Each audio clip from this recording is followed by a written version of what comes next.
Imagine a child lying in a hospital bed, surrounded by the steady beep of machines, the whispers of worried parents. And then, in an instant, the walls tremble, glass shatters, alarms wail. That scene is not fiction, it is reality today in Dnipro, Ukraine, after a Russian strike targeted medical and pediatric facilities. What we witnessed was not just a missile hitting a building, it was an assault on hope. It injured lives, shattered trust in safety, and violated the fundamental principle that medical sanctuaries must remain untouchable.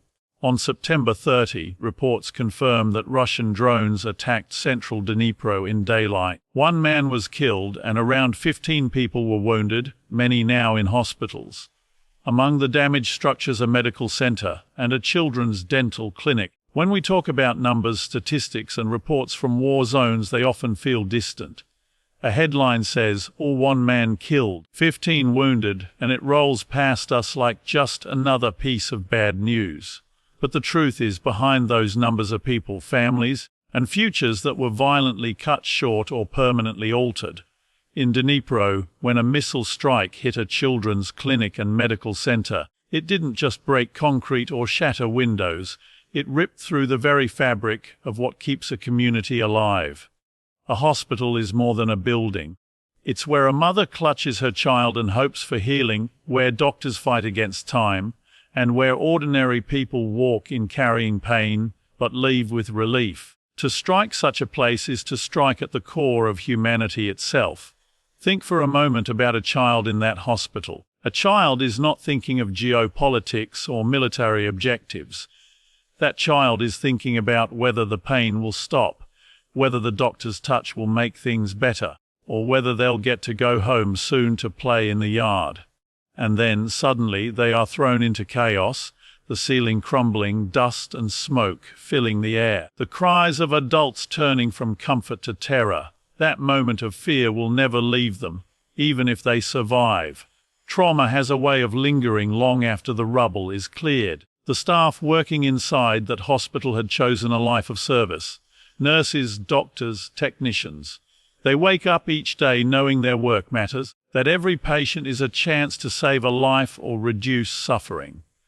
When a missile explodes in their workplace, it doesn't just endanger them physically, it shakes the very belief that their mission can be carried out safely.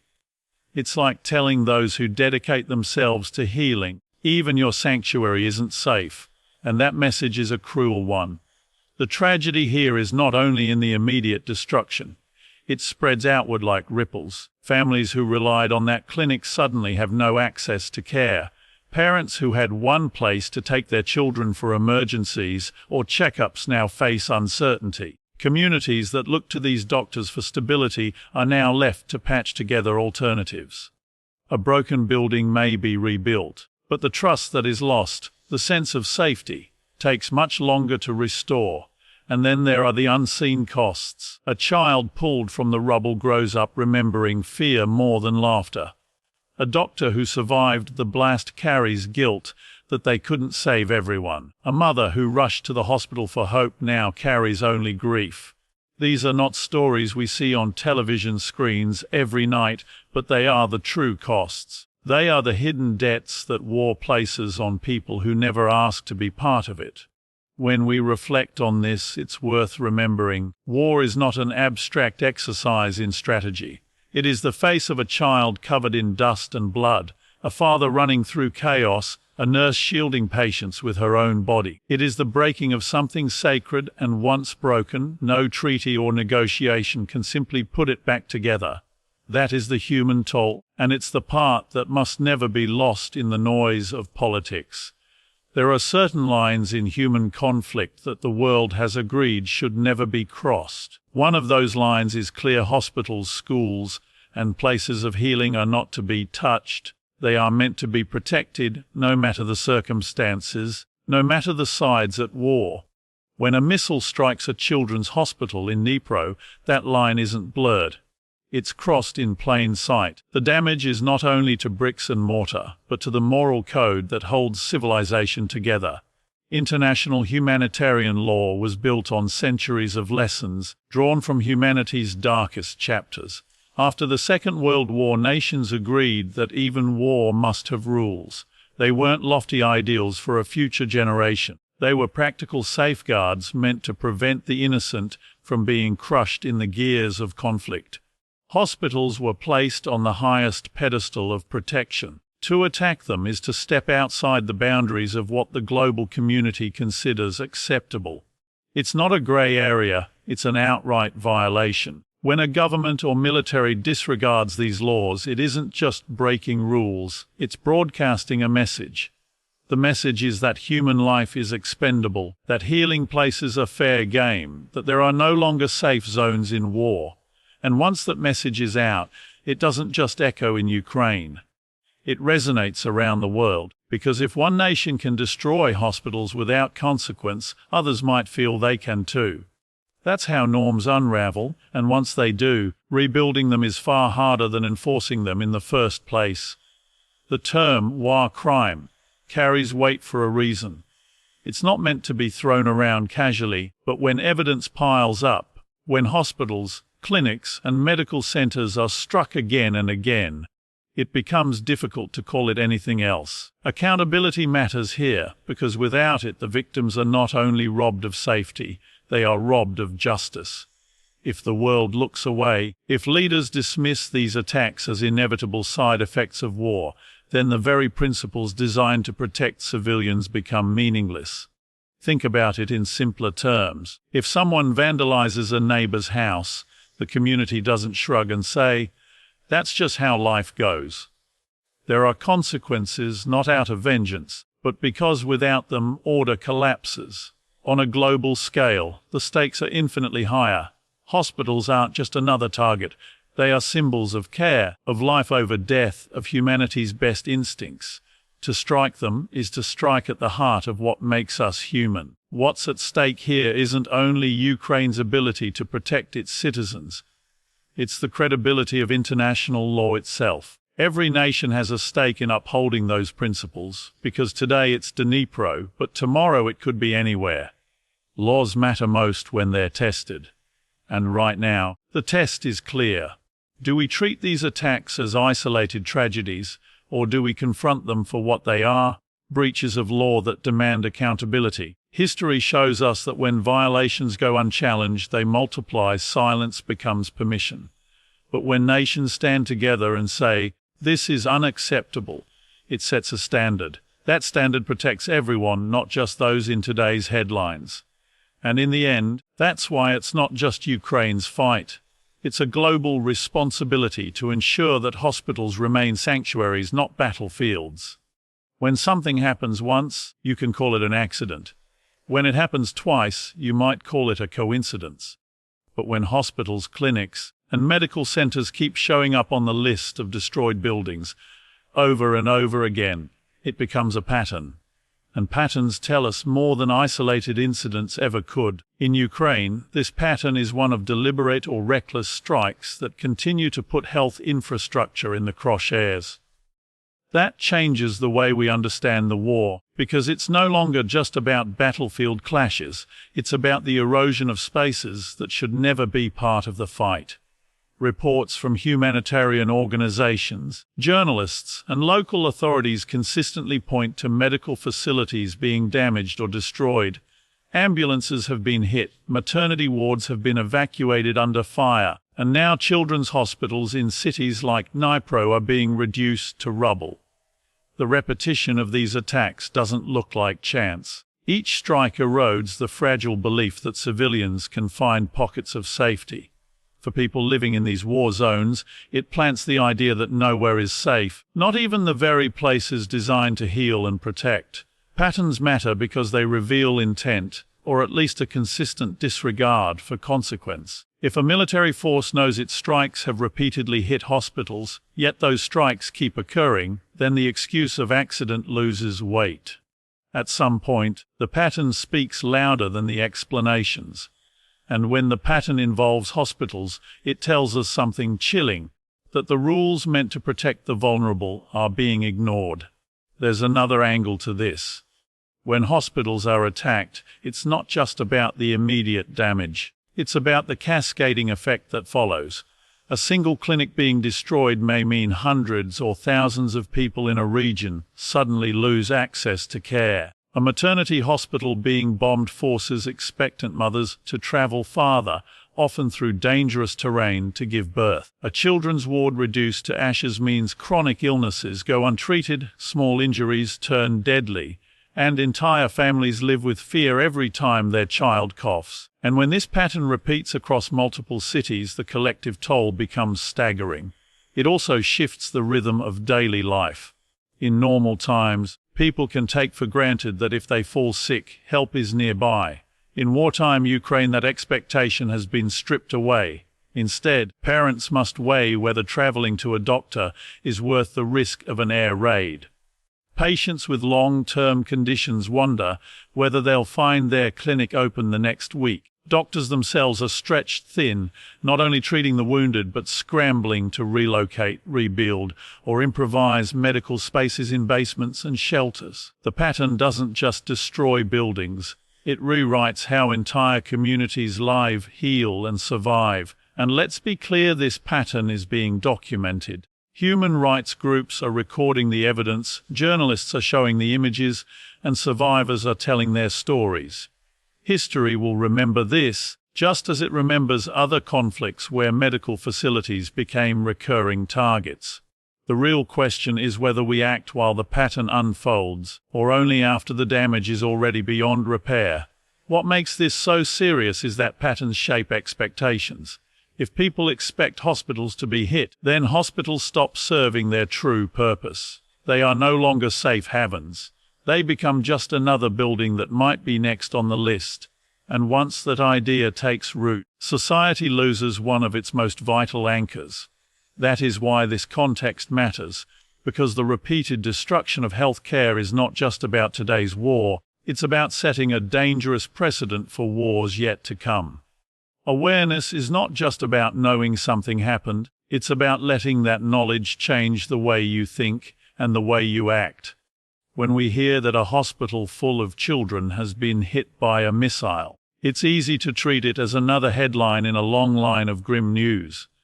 But the responsibility that comes with awareness is to pause, absorb it, and ask ourselves what it means for us, even if we're thousands of miles away. Because indifference is what allows patterns of violence to continue unchecked. The truth is, every person who learns about these strikes has a role to play, even if it feels small. We may not be in a position to send aid trucks across borders or rebuild hospitals with our own hands, but we can speak about what happened, share it, refuse to let it be buried under tomorrow's headlines. Awareness creates pressure, and pressure drives accountability. History has shown that when enough voices rise, leaders have fewer places to hide. That's how public conscience influences political will, and political will shapes international response. But responsibility goes deeper than speaking up. It means recognizing that silence is also a choice, one with consequences. When people stay quiet, when communities turn away, it signals to aggressors that the cost of violating the rules is bearable. And once that lesson is learned, the violations multiply. By contrast, when ordinary citizens demand clarity, support relief efforts, and insist on justice, they send a message that even if the missiles destroy buildings, they cannot erase the world's collective memory. Think of it this way: if a neighbor's house burns down and you see it but do nothing, what kind of community do you live in? Now scale that up to nations, and the answer becomes clearer. Responsibility here means refusing to accept that children's hospitals are legitimate targets, no matter how complicated the politics or how distant the geography. It means reminding ourselves that the value of a human life is not determined by borders. Of course, awareness without action risks becoming empty sympathy. That's why it matters to connect awareness to tangible steps, donating to humanitarian organizations, amplifying credible voices on the ground, and holding media outlets accountable for covering these stories with accuracy. All of these are ways to turn concern into impact. For some, responsibility may mean writing to representatives; for others, educating friends and family. The scale may vary, but the principle remains: knowing carries a duty to do something, And let's not underestimate the power of awareness in shaping the future. Every child who survives a strike on a hospital will carry the memory. If they see that the world noticed, cared, and acted, they inherit not just trauma but also hope. If they see only silence, they inherit despair. Awareness is not only about justice today, it is about planting the seed for resilience tomorrow. Responsibility, in the end, is about remembering that neutrality in the face of cruelty doesn't protect us from it. It only ensures it comes closer to our own doorstep eventually. By caring now, we not only stand with those who suffer, but also safeguard the principles that protect us all. Hope is one of those words that feels fragile in the middle of war, yet it's often the strongest force left standing. In Dnipro, where a hospital for children was struck, hope can seem buried beneath rubble and ash. But if you look closely, it's still there. In the parents who cling to their children's hands, in the doctors who show up the next day despite fear, and in the communities that rally to clear debris and start again. Hope doesn't erase the pain, but it gives people a reason to keep moving forward when every instinct tells them to give up. Resilience is the partner of hope. It's not about pretending everything is fine, it's about refusing to let tragedy define the future. Ukrainian communities have shown resilience not by ignoring loss, but by standing up in the middle of it. When a hospital is destroyed, medical workers shift operations to basements, schools, or even tents. When electricity fails, generators are pulled in. When fear spreads, people gather in shelters, sharing food, blankets, and stories. Resilience is not glamorous, it's not about headlines, it's about the quiet decision made every day to carry on, no matter how heavy the burden. Healing, of course, is the long road. It's not only about rebuilding hospitals or repairing shattered walls. It's about tending to wounds you cannot see. A child who lived through the sound of missiles may need years to sleep without fear. A doctor who lost patients in an explosion may carry guilt long after the war ends. Healing means investing in mental health, in community support, in education, and in spaces where people can begin to trust life again. The world often focuses on immediate aid, food, medicine, shelter, and those are essential. But if we stop there, the damage festers. Healing requires patience, resources, and recognition that scars are part of survival. And then there's accountability. Without it, hope weakens. Resilience is strained, and healing remains incomplete. Accountability is not about revenge, it's about affirming that rules matter, that life matters, and that those who break the most sacred norms of war will not walk away untouched. International law exists for a reason, and if hospitals, the very core of humanitarian protection, can be struck without consequence, then the law itself erodes. Accountability provides not only justice for victims but also a deterrent for future generations. It tells the world that even in chaos, there are boundaries that cannot be crossed without cost.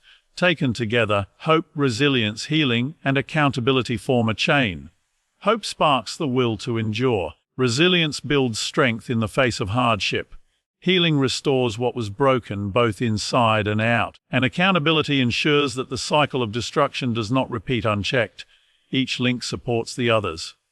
Without hope, resilience falters. Without resilience, healing never begins.